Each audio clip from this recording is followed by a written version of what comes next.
হরে কৃষ্ণ, সুপ্রভাত।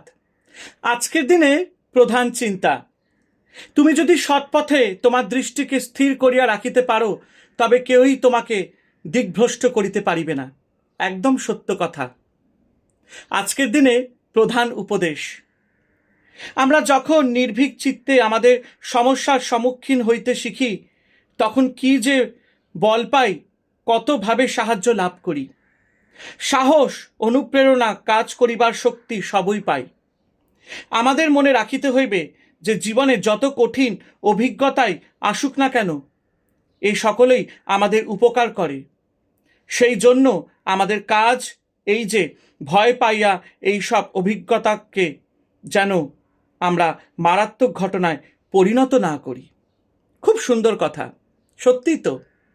আর আজকের দিনে প্রধান প্রার্থনা, হে সর্বশক্তির আধার, আমাকে অজ্ঞানাচ্ছন্ন নিদ্রা হইতে জাগ্রত করো।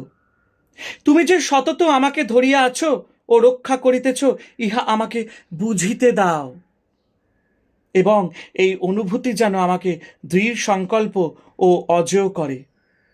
তোমার চিরন্তন আশীর্বাদ আমার মস্তকে বর্ষণ করো। হরে কৃষ্ণ। জয় ঠাকুর শ্রীরামকৃষ্ণ পরমহংসদেবের জয়।